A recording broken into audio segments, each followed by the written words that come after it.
उत्पत्ति प्रकरण के अंतर्गत योग वासिष्ठ में राम जी को वशिष्ठ जी महाराज ने ज्ञान की 7 भूमिकाओं के बारे में बताया।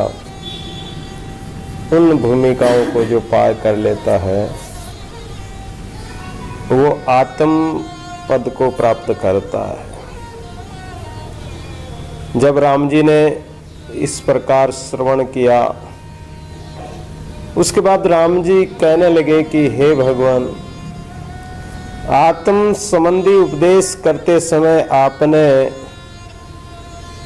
स्वर्ण में आभूषण की बहुत उपमा दी है। सोने में आभूषण तो हम समझ गए, पर उसी प्रकार आत्मा अहम भाव कैसे होता है? जैसे आभूषण तो अनेक प्रकार के होते हैं, लेकिन उन सब में सोना है। उसी प्रकार आत्मा अहम भाव कैसे होता है? कृपा करके हमें बतलाइए। वशिष्ठ महाराज कहने लगे कि हे राम, असत्य का कोई अलग से कोई रूप नहीं होता है। ये तो आत्मा का चमत्कार है। उसमें द्वैत भाव और विभाग की कल्पना कहाँ से करोगे? आत्मा तो शांत स्वरूप है। आत्मा में न तो कोई दूसरा होता है, न द्वैत भाव होता है, न उसके कोई अलग अलग भाग होते हैं। ये कल्पना करना ही अज्ञान है, गलत है। जगत के भ्रम समुद्र की तरंगों के समान है। जगत का जो भ्रम कर रखा है, आत्मा तो नित्य शुद्ध है, उसमें कुछ भी नहीं है। लेकिन ये जगत दिखाई देता तो ये क्या है? ये जैसे समुद्र के पानी की तरंगे होती है, तो पानी भी वही, तरंगे भी वही, वैसे ये जगत है। आत्मा में कोई जगत नहीं है, अलग से जगत की कोई प्रतीति नहीं है। ऐसे ही ये नाना भाव जो दिखाई देते हैं, ये सब भ्रम मात्र है। पर वह सोने में आभूषण, जल में ध्रुवता और वायु में स्पंदता के अतिरिक्त और कुछ नहीं है। सोने में जैसे आभूषण, सोने के कितने आभूषण बना लो, अंततः वो सोना ही है। जल के चाहे फैन, तरंग, बुदबुदा कुछ भी बन जाओ, वाष्प भी बन जाओ, बर्फ भी बन जाओ, तो भी वो जल का जल ही है। वायु का जो स्पर्श का अनुभव होता है, चाहे वायु तूफान चले तो भी वही है, धीरे धीरे चले तो भी वही है। कैसे भी वायु है, वो हवा ही है, उसके अलावा उसे और कुछ नहीं है। तो वह केवल परम पद एवं शांत रूप है। आत्मा जो है शांत स्वरूप है, परिपूर्ण है और पूर्ण रूप से अपने आप में ही वो स्थित है। वह हमारी विप्रिय दृष्टि है कि आत्मा में जगत हमें दिखाई देता है। हमारी विप्रिय बुद्धि है। विप्रिय यानी विपरीत बुद्धि है। जिस चीज को सत्य को देखना चाहिए, हम सत्य को नहीं देखते हैं, हम असत्य को देखते हैं, तो विपरीत देखते हैं। इस वजह से दर्पण में प्रतिबिंब और स्वप्न के पदार्थ सदृश ही, उसमें कुछ वास्तविकता नहीं। आपने देखा होगा कि कांच में, दर्पण में देखने पर हमारा ही प्रतिबिंब बनता है। कांच में तो कुछ था ही नहीं। कांच में देखो तो बड़े बड़े पहाड़ इत्यादि सब, तालाब इत्यादि सब उसमें दिखाई देता है, आकाश भी दिखाई देता है। कांच में कुछ है क्या?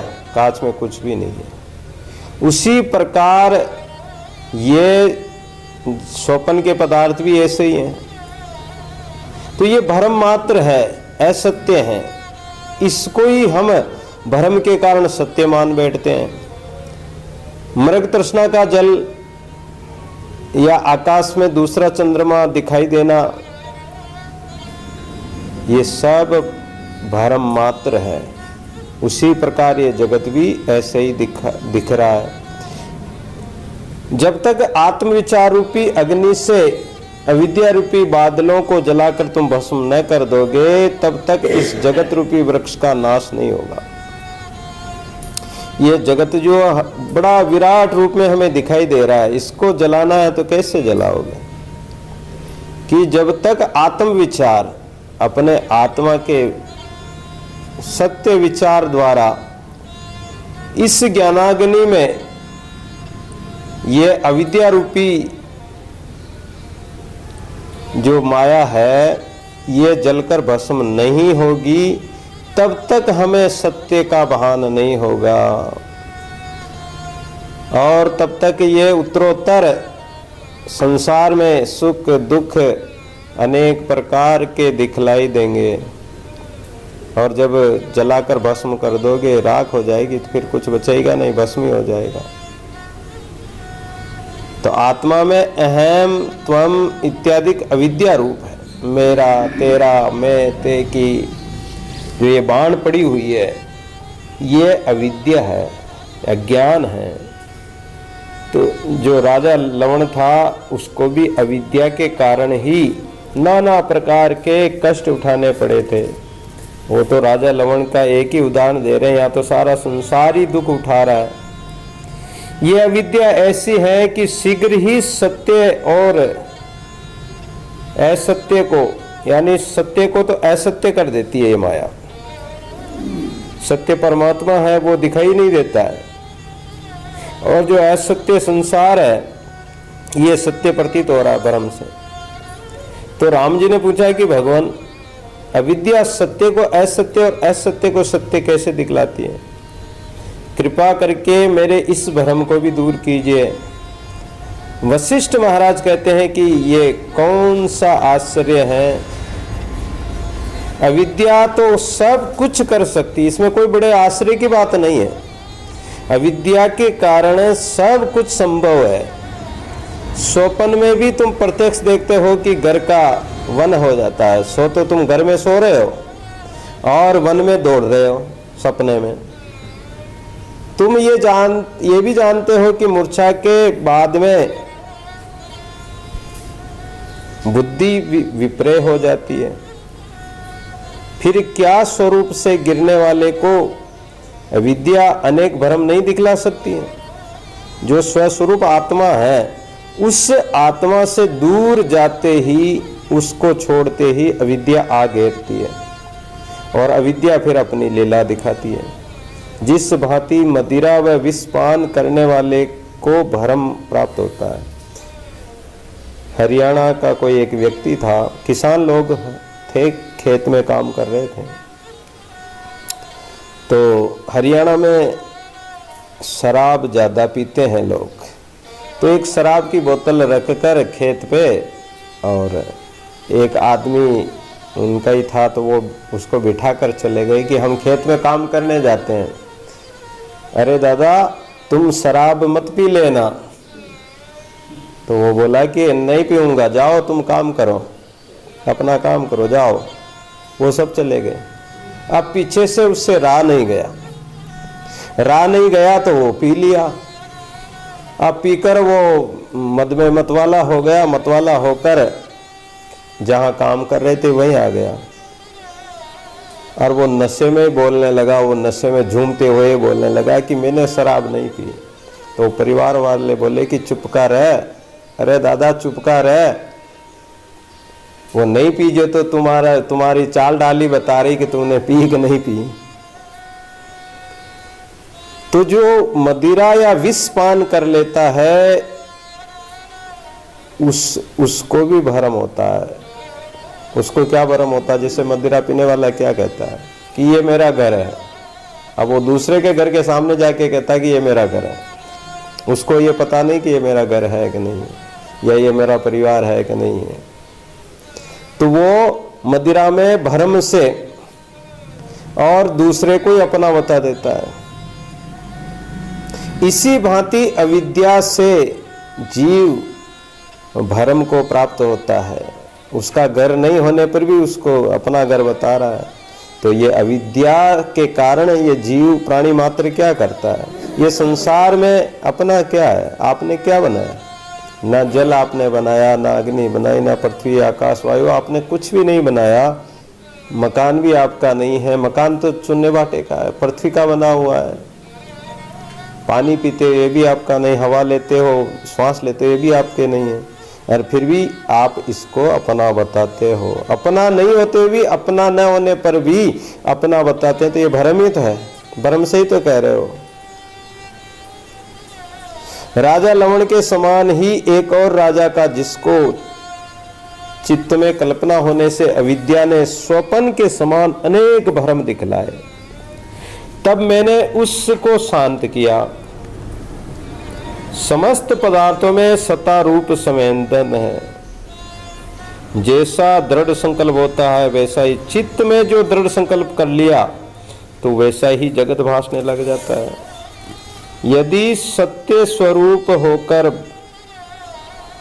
भासे तो सत्य, और असत्य रूप होकर देखना चाहोगे तो असत्य दिखाई देने लग जाएगा। जैसा आपने आंखों पर चश्मा पहन रखा है वैसा ही जगत दिखाई देगा। अगर लाल चश्मा पहन रखा तो सब लाल ही लाल दिखेगा, और अगर सफेद पहन रखा तो सफेद दिखेगा, जैसा हरा पहन रखा तो हरा दिखेगा। हनुमान जी महाराज लंका में गए थे। उस समय सीता जी अशोक वाटिका में थी, और रावण सीता जी को 1 महीने के अंदर राक्षसों को कहा कि इनको समझा बुझा कर मेरे पक्ष में कर देना, नहीं तो मैं तुम्हारे सिर काट दूंगा। राक्षसियाँ सीता जी को डराती थी। हनुमान जी अशोक के ऊपर बैठे बैठे सारी कहानी देख रहे थे, और फिर राम कहानी सुनाई, मुद्रिका दी, और समाचार लाके लंका भी जला आए, समाचार भी दिए। राम जी गए, सीता जी को ले आए। बाद में कोई प्रसंग चला तो उसमें प्रसंग आया कि वहाँ अशोक वाटिका में सफ़ेद फूल लगे हुए थे, बहुत सुंदर सुंदर सफ़ेद फूल। सीता जी को पूछा होगा कि भाई वहाँ अशोक वाटिका में आप रहे तो वहाँ क्या क्या था, क्या, तो वो सीता जी वगैरह वो वर्णन आया कि भाई सफ़ेद फूल लगे हुए थे। तो हनुमान जी ने कहा कि नहीं, वहाँ सफ़ेद फूल थे ही नहीं। सीता जी ने कहा कि सफ़ेद फूल ही थे। हनुमान जी ने कहा कि नहीं, कैसे थे? लाल फूल थे।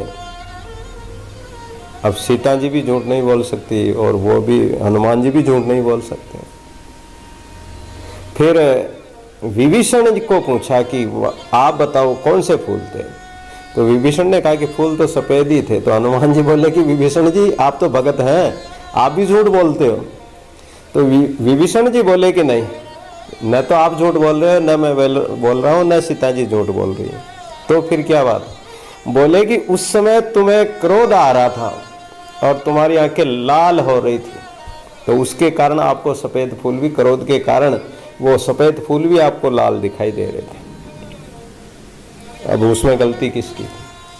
किसी की नहीं थी, लेकिन वो हनुमान जी की आंखों में क्रोध छाया हुआ था, आंखें लाल हो रही थी, उनको लाल ही दिखाई दे रहे थे। तो जैसा हम देखते हैं, जैसा चश्मा पहन रखा है वैसा ही संसार प्रतीत होगा, वैसा ही जगत प्रतीत होता है, जगत भासता है। तीनों काल में भी ये जगत न तो कभी उत्पन्न हुआ है न सत्य है, केवल संवेदना मात्र से, ये संवेदना ही बीज है। इससे समस्त पदार्थ माया रूप है, विद्या रूप है, इसका आत्मा से कोई संबंध नहीं है। यही कारण है कि अविद्या रूपी शरीर का आत्मा से संबंध नहीं रहता है। आत्मा को अलग ही तो करना है, संसार से अलग ही तो निकलना है। तो ये हमें संसार से अलग ही तो निकाल रहे हैं कि संसार में रहते हुए भी, जगत में रहते हुए भी जगत से आत्मा को अलग कैसे किया जा सकता है? कैसे इस संसार से हम दूर हटें, इसके संबंध से, इनके मोह से कैसे अपनी आत्मा को अलग करें? यदि जड़ शरीर से इसका संबंध हो तो ये आत्मा भी जड़ हो जाए। आत्मा का तो चेतन से संबंध है, तो जड़ से कैसे होगा? आत्मा सदैव चेतन रूप है, जड़ नहीं है। ये तो साधारण सी बात है कि सजातीय पदार्थों से एकता होती है। जाति जाति भाई कहलाते हैं, अलग जाति वाला भाई थोड़ी, वो तो अलग ही कहलाएगा, सजातीय। विवाह भी होते तो सजाति का जाति में होता है, वो सजातीय कहलाता है। तो ऐसे ही हमारी आत्मा परमात्मा से जुड़ी हुई, परमात्मा का जाति है ये जीव आत्मा परमात्मा का सजाति है। तो इसकी एकता इस जो है वो परमात्मा से ही हो सकती है, जड़ पदार्थों से नहीं होगी, क्योंकि परमात्मा चेतन है, आत्मा चेतन है, तो चेतन की एकता चेतन से ही होगी, विजातीय से नहीं होगी। फिर ये कैसे संभव है कि जड़ रूपी शरीर से आत्मा का संबंध हो? जिस प्रकार स्वर्ण बुद्धि के न होने से अनेक प्रकार के आभूषण जान पड़ते हैं, सोने को नहीं देखने के कारण हम अनेक आभूषण ही देखते हैं कि ये वो है, ये आभूषण वो है, ये शरीर में वहाँ पहनने का है, अलग अलग बताएंगे। और सुनार उसमें सोना देखेगा कि इसमें सोना कौन सा है या कितना सोना है। तो जिसकी आत्म बुद्धि होती है वो केवल सोने को ही देखेगा, वो आत्मा को ही देखेगा। पर यदि स्वर्ण की ओर देखा जाए तो स्वर्ण ही जान पड़ेगा। वैसे ही ब्रह्म सत्ता की ओर देखने से समस्त जगत ब्रह्म रूप ही जान पड़ता है। पर ये जो कुछ जान पड़ता है ये अज्ञानियों के लिए, ज्ञानी को तो एक ही सत्ता दिखाई देती है परमात्मा की। भला वह भी कोई ब्रह्म है कि जिसमें दृष्टा दर्शन और दर्शियों का स्फुरण हो। ब्रह्म में न तो कोई दृश्य है, ना कुछ दृष्टा है, ना दर्शन है, वो तो एक रस है। इनके मध्य और उनसे रहित जो सत्ता है वही ब्रह्म सत्ता है। दृष्टा दर्शन और दृश्यों से वो भिन्न है, अलग ही है, निराला है। असम समाधि लगाने पर तुमको, असम समाधि लगाने पर तुमको वह सत्ता और उसी का रूप भाषित होगा। एक तो सम समाधि होती है, एक असम समाधि होती है। हे राम, ऐसे प्राणियों को शरीर के इष्ट अनिष्ट में हर्ष शोक नहीं होता, क्योंकि जहां सब का अभाव हो गया, और जब सब जगत का अभाव होने पर जो निर्विकल्प समाधि लगेगी वहां कोई कल्पना होगी नहीं, वहां कोई जगत होगा ही नहीं, वहां कोई भी वस्तु व्यक्ति पदार्थ नहीं दिखेंगे। हे राम, ऐसे प्राणियों को शरीर के इष्ट अनिष्ट में हर शोक नहीं होता, वो सुख दुख से परे हो जाते हैं, कारण कि वह निर्मल रूप होकर स्थित होते हैं। तुमको भी ऐसा ही होना चाहिए, क्योंकि असत्यता नित्य शुद्ध परमानंद स्वरूप अपने आप में अनुभव रूप स्थित है। जो ब्रह्म है वो नित्य है, शुद्ध है, परमानंद स्वरूप है। तो वो जो सत्ता है वो अपने अनुभव से ही ज्ञात हो सकती है, अनुभव से ही जान सकते हो। यदि उसको भूल जाओगे तो दुख अवश्य ही प्राप्त होगा। अतः सावधान होकर, और जो ये कल्पना होती है चित्त में, इस कल्पना को मेटो। जितना शीघ्र हो सके तुम इसका त्याग कर दो, क्योंकि ये असत्य रूपी चित्त ही संसार है। ऐसे चित्त को असत्य जानकर और न त्यागना बड़ी मूर्खता है। अगर नहीं त्यागोगे तो तुम्हारी बड़ी मूर्खता है। इस प्रकार चित्त भाव का विवेचन करने पर वशिष्ठ जी ने सप्त भूमिका संबंधी आख्यान को कर्म पूर्वक और सुनाया। उन्होंने कहा कि राम, जन्म लेते ही पुरुष को कुछ बोध होता है। जो भी व्यक्ति जन्म लेता है तो कुछ न कुछ उसको बोध तो अवश्य होता है। फिर कर्म से वो बड़ा होता जाता है। पारिवारिक जैसे परिवार में रहता है, जैसा उसको संस्कार मिलता है, वैसे ही वो ज्ञान उसको होता जाता है। लेकिन ज़्यादा जब वो बड़ा हो जाता है और कोई संतों की सत्संग में चला जाता है, तब उसे सत्य शास्त्रों का विचार करने का अवसर भी प्राप्त होता है। क्योंकि जब छोटा बालक रहता है तो माता पिता के पास रहता है, तो जैसा माता पिता जानते हैं उतना ही ज्ञान उसको होगा, वह जितना उसको अनुभव कराते हैं, बताते हैं। जिन साथी संगियों के साथ रहता है तो उन जैसा ही उनमें ज्ञान होगा। और यदि वो शास्त्र, संत और महापुरुषों की सत्संग करने लग जाए तो सत्य शास्त्रों का विचार करने से उसे अपना पराया, सत्य असत्य, आत्मा अनात्मा, ये सब का ज्ञान हो जाता है। क्या ग्रहण करना और क्या त्यागना है उसकी बुद्धि उत्पन्न हो जाती है, उसमें बुद्धि आ जाती है। कहते हैं कि 5 से 7 साल का बच्चा अबोध अवस्था मानी जाती है। 5 साल तक अबोध अवस्था मानी जाती है, कोई बोध नहीं, कोई ज्ञान नहीं।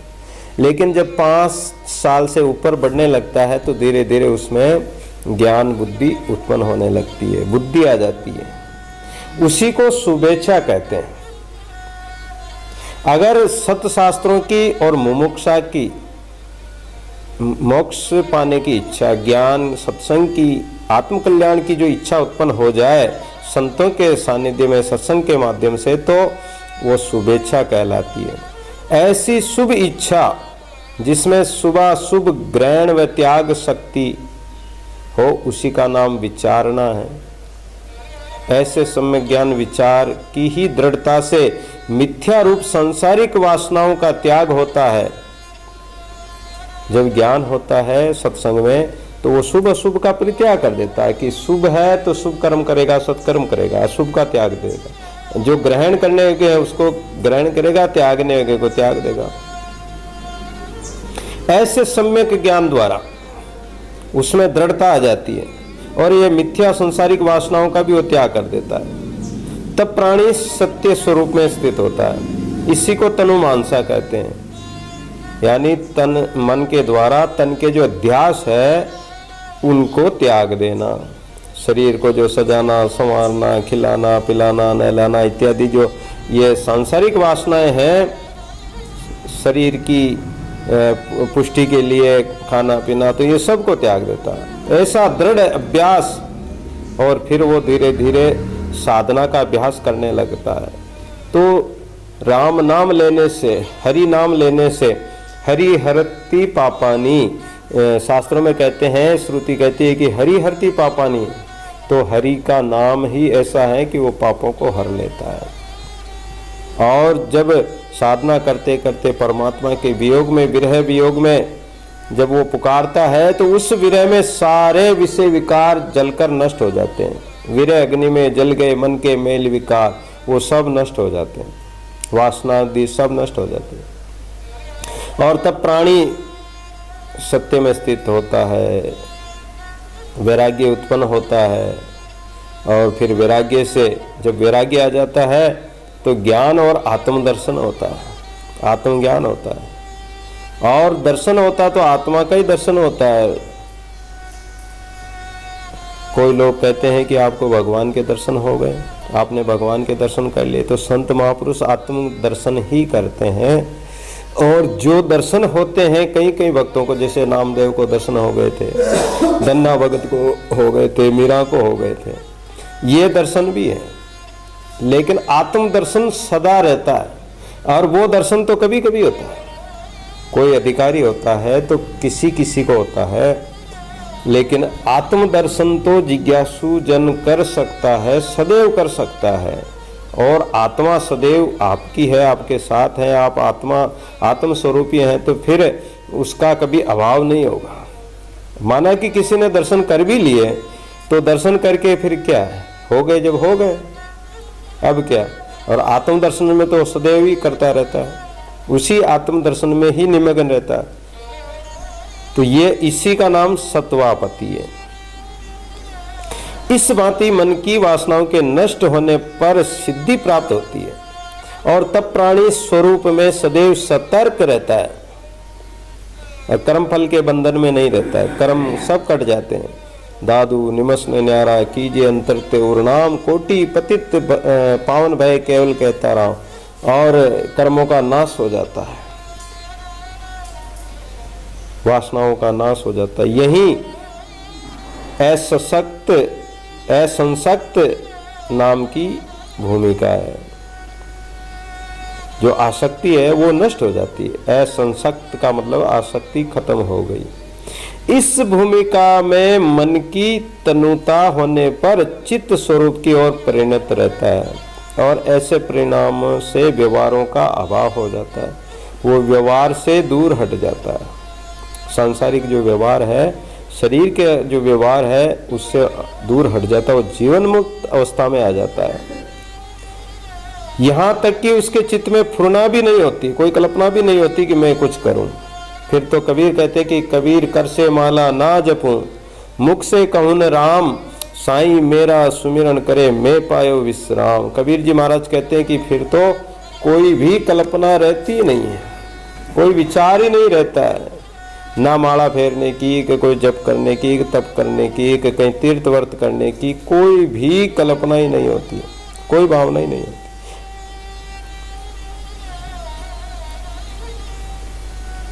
उनके व्यवहारों का अभाव हो जाता है। मन भी क्षीण हो जाता है, मन चलायमान नहीं रहता है, मन पांगुला हो जाता है, लंगड़ा हो जाता है, अब चल ही नहीं सकता। दादू मन पंगुल गया, मन ऐसे पंगुल हो जाता है। आशय यह है कि उसके कर्तव्य की भावना नहीं होती है। वो कर्तव्य करते हुए सभी उससे ऊपर ही उठ गया। वह करता होते हुए भी कुछ नहीं करता। लगता है कि वो कोई कर्म कर रहा है, लेकिन करते हुए भी कुछ नहीं करता है, अर्थात वो निष्काम भाव से करता है। उसको कुछ करना ही नहीं है। जो सहज में हो जाता है वो हो जाता है। देखते हुए भी नहीं देखता है। सामने कोई खड़ा है, देख रहा है, लेकिन फिर भी वो उसको नहीं देख रहा, वो तो आत्म स्वरूप को देख रहा। भावना ही बदल जाती।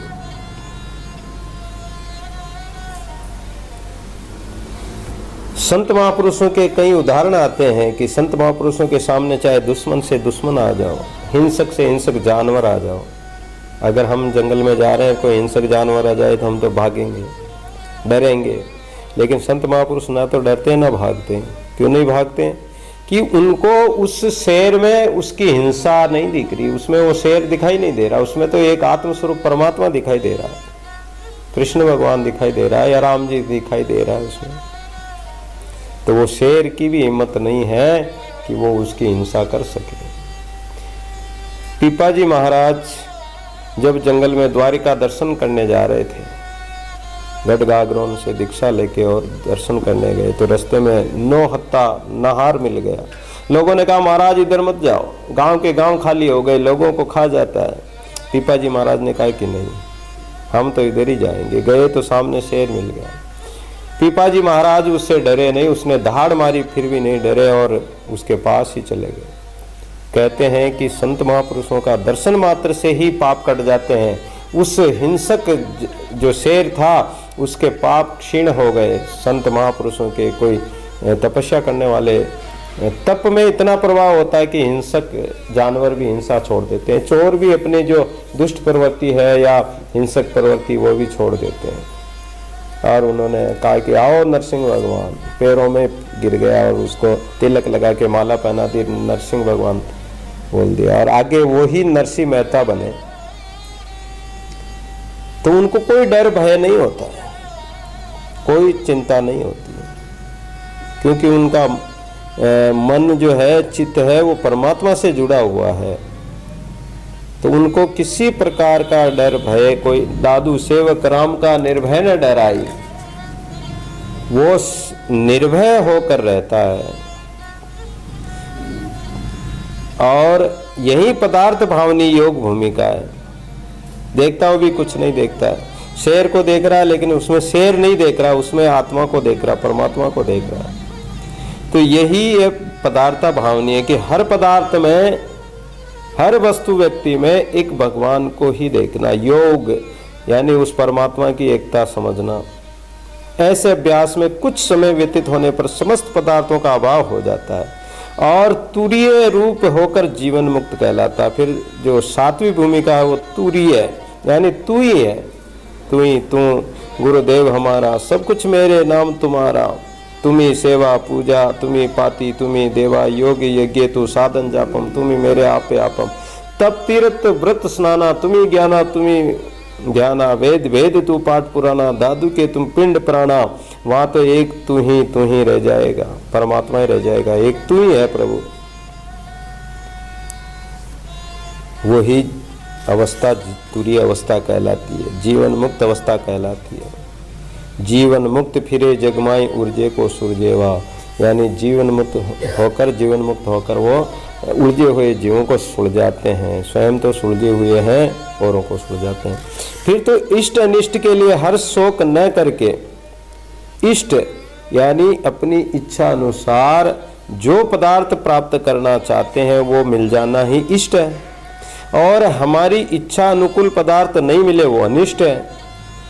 तो इन दोनों से ही परे हो जाते हैं, कोई इच्छा ही नहीं, कामना ही नहीं, उनका मन मरा माया मरी, उनका मन भी मर जाता है, माया भी मर जाती है, कामना भी मर जाती है, आशा जलकर राख हो जाती है, तृष्णा उनमें होती ही नहीं है।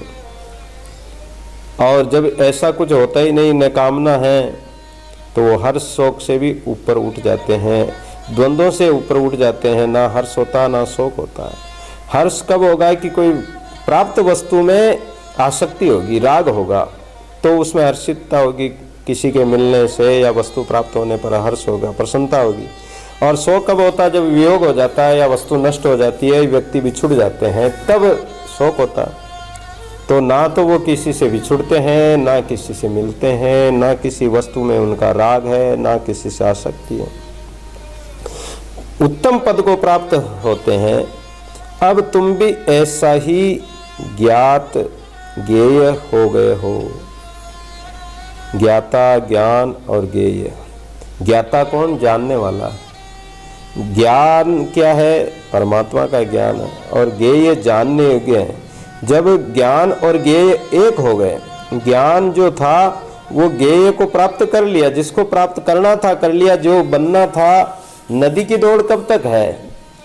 जब तक वो नदी में है।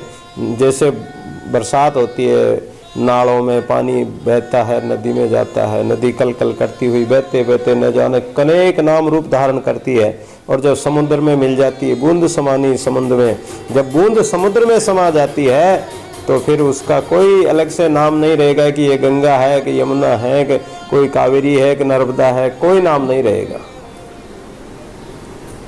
इससे अब तुम्हारे साथ शरीर रहे या ना रहे, अब शरीर का भी कोई अध्यास नहीं रहता, शरीर रहे नहीं रहे। फिर तो वो ये कहते हैं कि हुक्मी बंदा उठ चले जभी बुलावे पे, जो राके त्यों रहेंगे मेरा क्या सारा। दादू जी महाराज कहते हैं कि अब तो परमात्मा जैसे रखे वैसे ही रह रहे हैं। कोई खाया तो खा लिया, पिलाया तो पी लिया, उड़ाया तो ओढ़ लिया, नहीं तो पड़े, चल रहे हैं तो चल रहे हैं, कोई परवाह नहीं। काहे की परवाह हमारे, राते माते नाम तुम्हारे, झिलमिल तेज तुम्हारा, प्रगट खेले प्राण हमारा, नूर तुम्हारा नैनो माई, तन मन लागा छूटे नाई, सुक्का सागर वार न पारा, मी मारस पीवन हारा, प्रेम मगन मतवाला माता, रंग तुम्हारे दादू राता। फिर तो वो परवाह रहित हो जाते हैं। जिसको मनवा बेपरवाह, जिसको कचुन चाहिए वह शहंशाहों का शहंशाह बन जाता है।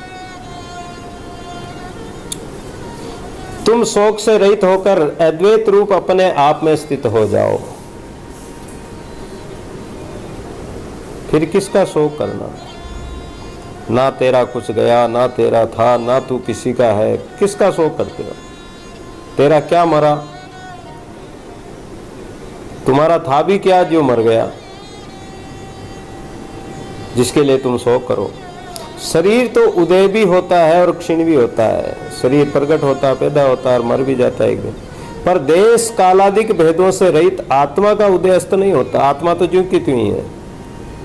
देश काल में कहीं भी रहो, आत्मा का कहीं भी काल नहीं खा सकता आत्मा को। तुम भी वही अविनाशी रूप आत्मा हो। अविनाशी यानी विनाश से रहित हो। फिर अपने को नाश रूप समझकर शोक क्यों करते हो? संसार की जितनी वस्तुएं हैं सब तुम्हारी छाया मात्र है। और छाया किस काम की है?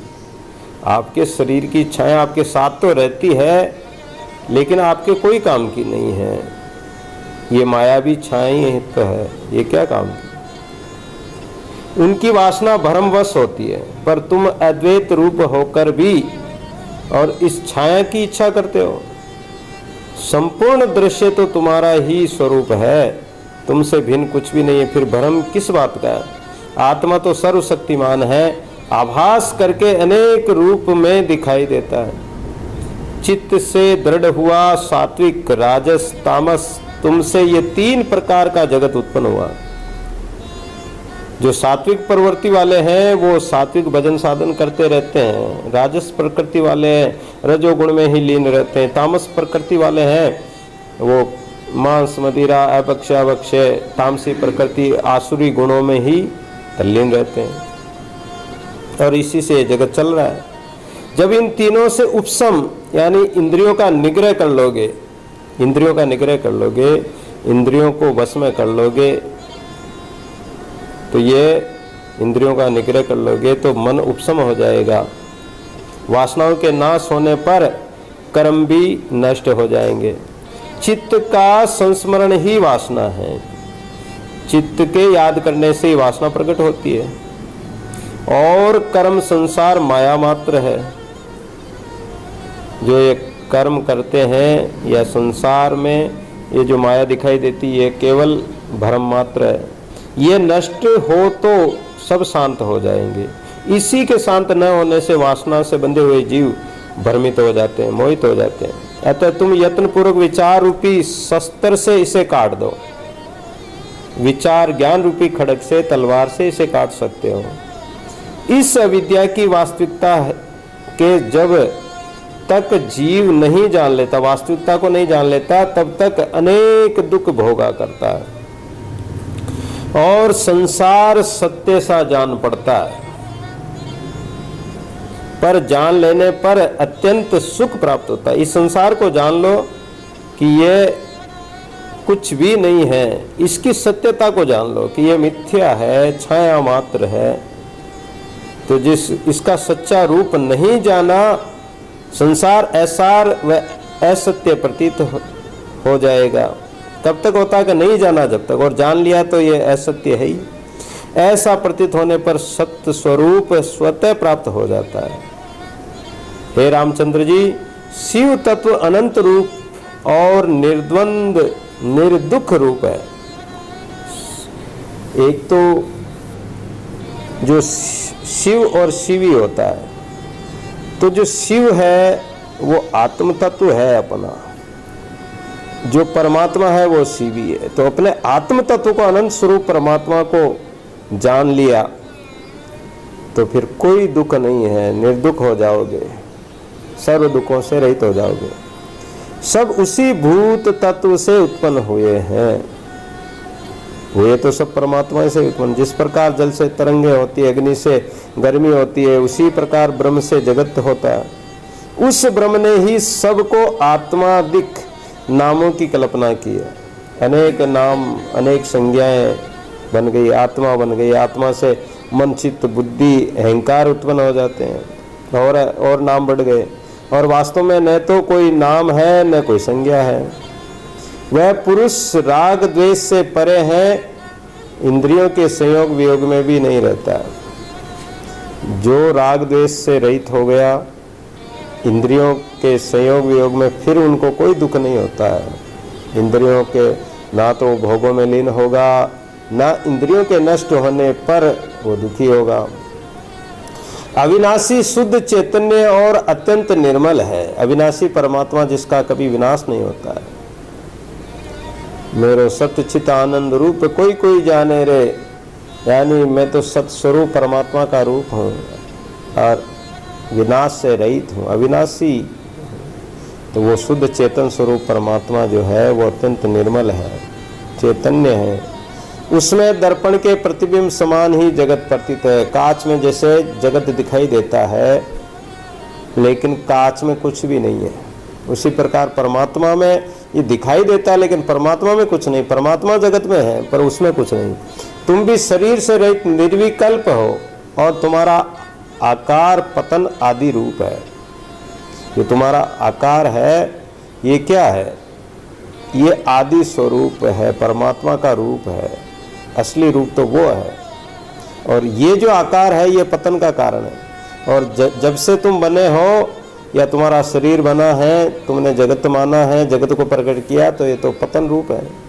इससे तुम्हारे निकट लज्जा, हर्ष और भय इत्यादि सभी असत्य हैं। फिर तुम किस लिए मूर्खों की भांति और रोते हो, विकल्प को प्राप्त होते हो? अज्ञानता के कारण ही गंवार प्राणी, मूर्ख प्राणी रोते हैं। लज्जा, हर्ष, भय इत्यादि का होता है उसको। तुम भी चैतन्य स्वरूप और अखंड हो, फिर शरीर के खंडित होने से आत्मा कैसे खंडित हो सकती है? शरीर के टुकड़े टुकड़े हो जाए, हाथ पैर कट जाए, तो भी आत्मा का कुछ नहीं कटता। आत्मा तो ज्यों की त्यों रहती है, वो खंडित होती ही नहीं है, वो अखंड है। एक अखंडित व्यापक सारे, जो परमात्मा है सारे जगत में व्यापक है, वो अखंड रूप से। अखंडित खंडित नाई, सब संपूर्ण रहे, दादू दीन ताई चित्त। तो वो परमात्मा में ही चित्त को लगाओ। असम्यक दर्शी भी ऐसा ही मानते हैं। फिर ज्ञानवानों का कहना ही क्या है? हे राम, चाहे शरीर सत्य हो या असत्य, किंतु पुरुष तो शरीर नहीं हो सकता। इससे आत्मा ज्यों का त्यों है। जो पुरुष है परमात्मा, वो तो इससे अलग है। वो सब कुछ करते हुए रहे न्यारा, सब करे काऊ लिप्त न हो। शरीर में रहते हुए भी वो लिप्त नहीं होता है। सब कुछ करते हुए भी वो करता नहीं होता है। सब कुछ खाते हुए भी वो भोगता नहीं है। सब कुछ देखते हुए भी और उसमें शामिल नहीं होता। वो दृष्टा तो है, साक्षी तो है, लेकिन उसमें, उस कर्म में वो लिपायमान नहीं होगा। तो आत्मा तो ज्यों का त्यों है, एक रस है, अद्वैत है। इंद्रियों का सुख दुख आत्मा को नहीं ग्रहण कर सकता। इंद्रियों में जो सुख दुख होता है वो आत्मा ग्रहण नहीं कर सकता है। अज्ञानियों के लिए सुख दुख अभिमान है। अभिमान वश सुखी होते हैं, अभिमान करते हैं कि मैं धनवान हूँ, कुलवान हूँ, रूपवान हूँ, पहलवान हूँ। ये सारे अभिमान है। और दुखी भी होता है वियोग में, नष्ट होने पर कोई भी। ज्ञानी के लिए ये कुछ भी नहीं है। जो आत्मा मन के सर्ग से अतीत शून्य के समान स्थित है। मन से परे आत्मा शून्य, यानी मन से रहित है, वो चित्त से भी रहित है, शून्य स्वरूप है। उसको दुख कैसे होगा? उसको कोई भी दुख नहीं होगा। जैसे आपने देखा होगा, कुमार का चाक चलता है, और कुमार का जब चाक चलता है तो कुमार जो केंद्र बिंदु होता है उसका बीच में, वहां से वो धीरे धीरे चलता है। लेकिन जो ही केंद्र बिंदु को, बीच के स्थान को छोड़कर जो ही उसके दूर, उससे केंद्र से दूर जाएंगे, बीच वाले भाग से दूर जाएंगे, तो ज्यादा गति घूमेगी, वो तेज घूमता हुआ नजर आएगा। और अगर किनार पे जाओगे तो और ज्यादा तेज घूमेगा। जैसे साइकिल का जो रिंग होती है उसको घुमाते हैं, तो वो वाली स्थिति है कि वो दूर, जितना केंद्र जो है वो आत्मा है, उस आत्मा से हम जितना दूर जाएंगे तो ये संसार घूमता हुआ नजर आएगा। ये सृष्टि चक्र चलता हुआ नजर आएगा। अनेक ग्रह, नक्षत्र, सूर्य, चंद्रमा, तारे, जीव जंतु, प्राणी, ऋतुएं बदलना, दिन रात होना, ये सब प्रतीत होगा। और इन सब को छोड़कर हम जब केंद्र बिंदु की तरफ जाएंगे, मध्य भाग में जाएंगे, बीच परमात्मा की तरफ जो केंद्र है, अणु जिससे सारा संसार बना है, उस ब्रह्म तत्व की तरफ जाएंगे, तो ये सब शून्य हो जाएंगे। वहाँ वो घूमता ही नहीं है। ऐसा प्रतीत होगा कि घूम ही नहीं रहा। ये तो एक उदाहरण है, लेकिन एक उदाहरण और बताते हैं कि जैसे एक पाइप है और उस पाइप को या लोहे की या लकड़ी की कोई भी, जैसे कोई लंबी लकड़ी हो, बड़ी हो, उसको हम उठाते हैं तो उसमें बहुत वजन होता है। जैसे पेड़ का तना ही हो, लंबा हो, उसको अगर हम उठाएं तो बहुत वजन लगेगा, नहीं उठेगा। और उठा भी लिया तो उसको उठाकर रखना बड़ा भारी काम है। और यदि उसी पेड़ के तने को खड़ा कर दो, जैसे खंबा खड़ा है ऐसे खड़ा कर दो, तो वो खंबा को एक थोड़ा सा इशारा रख दोगे, इशारे से ही उसको खड़ा कर सकते हो। एक अंगुली का थोड़ा सा इशारा उससे पकड़े रहो, एकदम सीधा खड़ा कर दो, आकाश की तरफ एकदम सीधा खड़ा कर दो, तो आपको कोई जोर नहीं आएगा। उसको उठाने का, वजन का कोई भी जोर नहीं आएगा, कोई भी ताकत नहीं लगानी पड़ेगी, कोई परिश्रम नहीं करना पड़ेगा। ये उदाहरण एक समझने का है कि हम जब तक संसार की तरफ झुके हुए हैं, वो लकड़ी अगर इधर उधर झुकाएंगे तो उसका वजन बढ़ेगा। हम संसार की तरफ आसक्ति करेंगे, राग करेंगे, मोह ममता करेंगे तो हम भी भारी होते जाएंगे, हम उसमें लिपायमान होते जाएंगे और सुख दुख का भी अनुभव होगा, वजन भी होगा, भारी भार को हमारे कंधे पर धरे रहेंगे।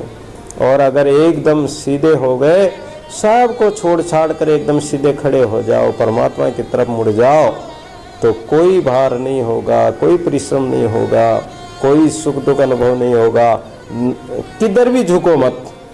और अगर विषय वासना की तरफ झुक गए तो फिर परमात्मा की तरफ नहीं जा सकते हो। और शरीर चाहे भले ही नाश हो जाए पर आत्मा का नाश नहीं होता है। ऐसा तत्व अनुपम भाई, मरे न जीवे कालन खाई, पावक जरे न मार्यो मरई, काट्यो कटन टार्यो ठरई, अक्सर फिरे न लागे काई, शीत गाम जल डूब न जाई, माटी मिले न गगन विलाई, अगट एक रस ऐसा रया समाय। वो ऐसा तत्व अनुपम भाई, वो ऐसा तत्व है जो न तो जलता है, न बलता है, न गलता है, उसको कोई कुछ नहीं बिगाड़ सकता। उसका शरीर नाश हो सकता, आत्मा का नाश नहीं होता। फिर तुम व्यर्थ ही शरीर संसार के लिए चिंता करते हो, शोक मगन होते हो। कोई मर जाता है तो रोते हैं, दुखी होते हैं। जगत को असत्य जानकर उसका अभाव करो। असत्य जगत है ही मिथ्या है, तो इसको मिथ्या जानकर इसका त्याग कर दो, अभाव हो जाएगा। असंकल्प रूप चित्त में ही जगत स्थित है। जो असंकल्प किया है उस संकल्प के कारण ही जगत प्रतीत होता है। और चित्त में जब असंकल्प कर लो, मतलब संकल्प रहित हो जाओ, तो जब संकल्पों का ही क्षय हो जाएगा तो चित्त भी नष्ट हो जाएगा। और चित्त के नष्ट होने पर संसार रूपी कोहरा अवश्य ही नष्ट हो जाएगा, कोई कोहरा ही नहीं रहेगा। सूर्य उदय होता है, हवा चलती है तो कोहरा इधर उधर बिखर जाता है, सूर्य से भी वो उड़ जाता है। चित्त में जब कोई कल्पना ही नहीं होगी तो अपने आप ही चित्त भी क्षीण हो जाएगा और फिर एक आत्मा ही रह जाएगी, एक स्वरूप ही रह जाएगा। दादू एके दशा अनन्य की, दूजी दशा न जाए, आपा भूले आन सब एके रहे समाई। तो एक दशा में स्थित रहना है, एक दशा को अपनाना है, एक ज्ञान को धारण करना, एक कोई साधना है। एके साधे सब सदे, सब साधे सब जाए। जब एक स्वरूप में लीन हो जाते हैं तो सब सद जाते हैं। एक को पकड़ लिया तो सब आया उस एक में, डाल पान फल फूल। दादू पीछे क्या रहा जब निज पकड़ा मूल। मूल एक वृक्ष की जड़ में पानी दे दिया तो सारा वृक्ष हरा हो जाता है, और यदि वृक्ष की जड़ में पानी नहीं पिलाया तो चाहे फुहार देते रहो पूरे पेड़ पर, वो हरा नहीं रहेगा, एक दिन सूख जाएगा वो। तो एक मूल परमात्मा है और उसकी पूजा करने से, उसका ध्यान चिंतन भजन करने से सबका भजन हो जाता है, सब उसमें आ जाते हैं, अलग कोई रहता ही नहीं। फिर अन्य देवी देवताओं की पूजा करने की या कोई मंदिर मस्जिद जाने की, तीर्थ व्रत करने की कहीं आवश्यकता नहीं रहेगी। एक को साध लिया तो सब सद गए। और अगर पत्ते पत्ते पर दौड़ोगे या डाली डाली पर भागोगे तो भागते रहो, भागते भागते वो तो खत्म हो जाएगी, नष्ट हो जाएगी। और मूल को पकड़ लिया तो पूरा पेड़ तुम्हारे हाथ में, पूरा परमात्मा तुम्हारे वश में है। और जब परमात्मा को वश में कर लिया, अर्थात अपना मन वश में हो गया, इंद्रिय वश में हो गई, तो परमात्मा अपने आप ही वश में हो जाएगा। और परमात्मा वश में हो गया तो फिर तुम्हें क्या चाहिए, एक परमात्मा का स्वरूप हो जाओगे। रघुपति राघव राजा राम, पतित पावन सीता